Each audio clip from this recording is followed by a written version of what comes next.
And now, the Oscar-nominated documentarian Matthew Cooke, he has shined a light on the pedophilia crisis in the Catholic Church with his film Deliver Us from Evil.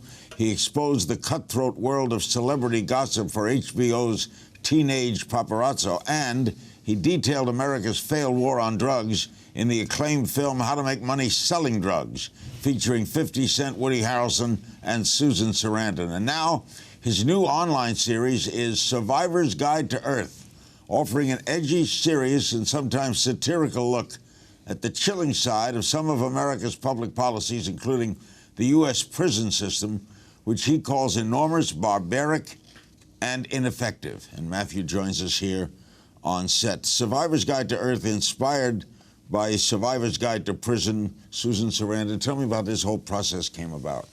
Well, Adrian Grenier and I have made a couple of films together, Adrian from Entourage, and we both have a fascination with all things social justice and how to communicate those things in a way that's entertaining and engaging for a young audience. And so when we came up with Survivor's Guide to Prison, it was something that certainly drew the attention of other people who are interested in these kind of areas of activism, and Susan Sarandon is one of them. Susan actually came to us through another mutual friend, Bryn Mooster, who has a wonderful website called riot.org, R-Y-O-T.org, which is a great activism website where you not only read news, but then you have the opportunity to click and do something about it. So that's how Susan came up with it. So you're now, that was one Survivor's Guide, now another Yeah. So you're going to become a documentarian of survivors. That's the intention. You have a whole list of other survivors coming down the road. Man, I mean, it's endless. I think the fun of the Survivor's Guide to Earth is obviously, you know, none of us survive Earth, so we're here for a brief time, and let's make it count. And when we were doing the Survivor's Guide to Prison film, we cut a movie that was 2 hours long. And so there was a half hour of material that was absolutely fascinating. And I thought, God, we got to get this out there. Why don't I just cut a little piece and put it up online? And so Riot posted it, and it ended up getting picked up by the entire community of police accountability websites, Cop Block, filmingcops.org, all these amazing kind of grassroots organizations. And so the article and this little video that was like cutting room floor footage ended up being seen over 350,000 times. Well, let's look at some of the issues in prison. An epidemic of police shootings, a lack of use of force laws. Yeah. What's going on? What do you make of this? It's nuts. So Amnesty International just did a study and found out that not a single state in the United States has use of force laws that meet even the most basic human rights requirements. Why don't we have use of force laws? Well, Against the police, you mean? For the police, there are no standards and requirements that meet the basic human rights requirements that the United Nations has and that most civilized nations have. Well, there are certain things, right? You can't shoot someone in the back. Well, supposedly not, but here we have a government that doesn't, they do that, and we don't have a government that is actually collecting data on how many police killings there are a year, which is astounding. So we have to have, Larry, we have watchdog groups. They're the ones who are counting the number of police killings. So why don't we have this? I don't think we have it because of the strong lobby. We have the largest prison population in the history of mankind, not only in the world. We have a larger prison system than China.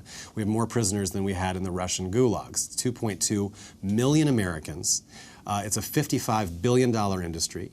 We have private prison companies making billions of dollars lobbying for tough laws. So what does the prison lobby want? They want cops, American heroes going out, putting their lives on the line to force people to obey the laws, not necessarily to put public safety first. So that's why you have these horrendous stories of cops doing crazy things, because the laws aren't put in place to actually help with conflict resolution.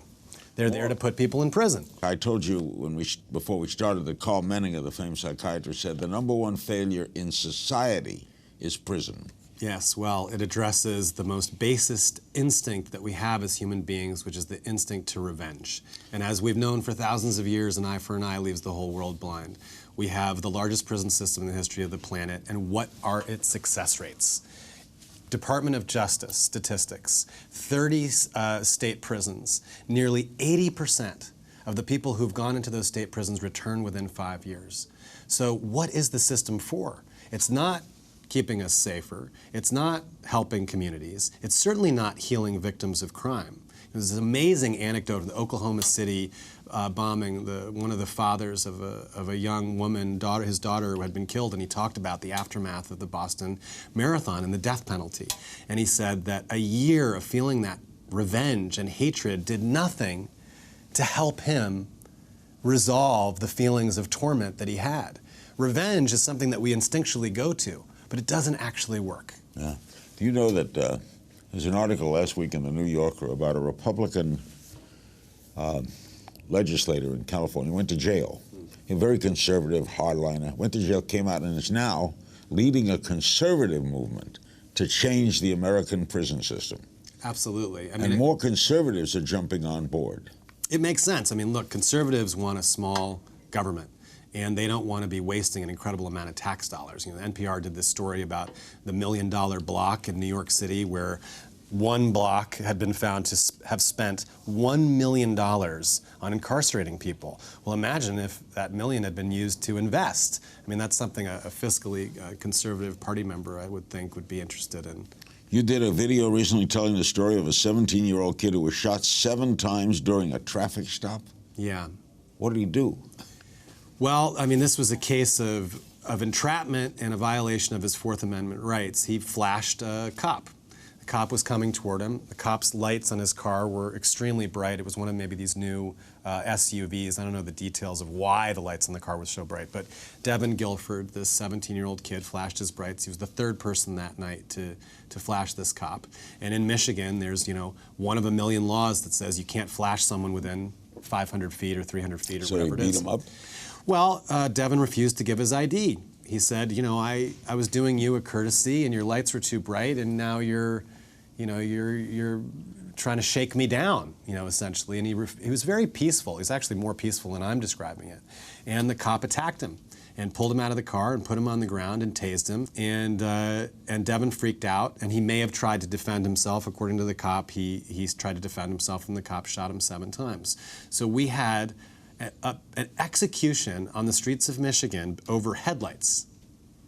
That's insane. He was killed. He was killed. We have discussed these issues before, and I want to hear the take of 2 of my previous guests and then your comments. Let's watch. We have the biggest prison population in the history of human civilization right now. You know, somewhere north of 2.2 million people are in jail. That's quadrupled since 1980. It's doubled since 1990. And this is at a time when violent crime has gone down about 44% in the last 20 years. So who are all these people that we're putting in prison? Well, a good portion of them are nonviolent drug offenders. And I think it would be a great step. Interestingly, I think people on both sides of the aisle, both Democrats and Republicans, both agree for different reasons that it would be a great thing to stop filling our prisons with these kinds of offenders. A, because it's morally maybe not the right thing to do, and B, because it's simply a cost issue.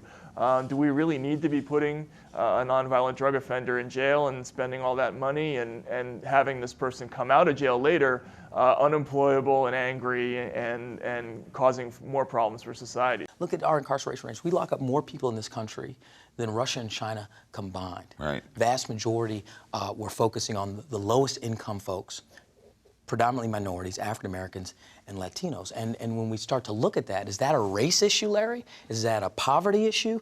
Is that a fact that most of these individuals that are being locked up are coming from communities where the public education system is completely bankrupt? They're so it's an education, they're all intertwined, all intertwined. So if it's not working, it seems idiotic. It isn't working, so let's keep it not working. Yeah, exactly. Well, the thing is, we know what works. Diversionary programs work. Restorative justice programs work. Right now, when you have a victim of a crime and the offender of a crime, they generally never meet. Well, if you put the solution to conflict in the hands of the community and provide them resources and support, good restorative justice programs, and that's what I'm talking about, that's what that means, can have a success rate of 90%. meaning 90% of people who go through a restorative justice program, meaning somebody graffitied your garage door, and then you meet with them. They don't go to prison. You meet with them. There's a mediation. The town gets together. It's like you would do in the old days in a village. The kid cleans up your garage. He does some community service. You guys end up becoming friends. I mean, a whole litany of wonderful things happen as a result. We know the things that work. We're just being drowned out by the prison lobby. Do we ever study other systems, like I understand in Sweden and Denmark, where they have an advanced system? And in Norway, I mean, they have maximum amounts of time. People are allowed to be in prison as opposed to mandatory minimums, which we have here. We're doing away with that, though, aren't we? Slowly but surely, absolutely. And I would say, Taibbi's comments are spot on. I would even go a step further and say it's not just nonviolent offenders that don't need to be kept in prison. It's actually violent offenders as well. There is no proof that the extended sentencing periods that we have in the United States do anything to deter or rehabilitate. All they do is devastate the communities that we're pulling these people out of. Rehabilitation, education, jobs, programs that invest and eliminate poverty, these are the things that are effective in crime prevention. When did private prisons come in? I mean, around the 80s is when it really boomed. And how did that start? To save the populace money? Yeah, I mean, the idea is that if we privatize, then it'll be more efficient. But, what it becomes is it becomes a warehousing system, and the business is to keep beds filled. And so we've got these outrageous situations where states are forced to pay even if a bed is empty. So it becomes an incentive for states to have harsher drug laws, harsher penalties of any particular crime, so that these beds are filled, so that the money is working for them, and they're filling these quotas. Yeah, you don't want to, the other side might say, you don't want to create a society that doesn't punish at all. Well, I think that someone could do something heinous and get away with it. I think the thing is it's not about punishment or not punishment. It's about making our streets safer and giving victims the opportunity to heal. So we all want the same thing: safer streets, less suffering, and more well-being. And we know how to do that, and prisons and punishment is not necessarily the answer. Your 2012 documentary, How to Make Money Selling Drugs, details our failed war on drugs. That really failed, right? Oh, yeah. The war on drugs. Who's the drug czar now? I mean, all our wars failed. Do we have a drug czar? Is it Gil Kurlikowski still, or do we have a new one? I mean, I have no idea who it is. I don't know. I don't know who it is. The reason for that failure was the public's want for drugs. Sure. You had a willing victim. We created a black market by pushing it all underground. Slowly the public is waking up to the fact that it's a 100-year-old greatest public policy failure of all time, hand in hand with our prison system. And we've known that prisons haven't worked since the 1970s. And as Taibbi said, we had 300-something thousand people in prison. And in the 70s, at that time, people were saying, oh my God, our prison system's out of control. We have 300-something thousand people in here, and it doesn't work. We have 70-something% recidivism, meaning 70-something% of people going through the system are being rearrested. We got to find something new. Nixon comes into power. We have race riots. We get this tough on crime movement, which is really, a veil for prejudice. Look, we want to get the left-wingers. We want to get, blacks and minorities that are dangerous off the streets. And that's who the drug laws are primarily targeting. And so that's why, even though in the United States there's roughly 60% white and 30% minorities, that is flipped in prisons. Where in the prison system, it's 60% minorities and 30-something% whites. What about the Fergusons and the Baltimores and the police misconduct? And how do you stop that in a society that obviously still has? We saw what happened in South Carolina. Yeah, well, I mean, racism is not dead in America, and we shouldn't pretend that it even could be. I mean, this is, to put it very bluntly, this is a country that was built on a genocide and then on the backs of slavery. Then we had Jim Crow, and we had predatory real estate practices, and so racism is alive and well, and we saw it in Charleston, and it's a tragedy. What do we do about it? Well, oh my God, look at what's happened this week. Some incredible progressive things. Gay marriage is now legal. Confederate flags are being taken down by NASCAR and Walmart. I mean, Wow.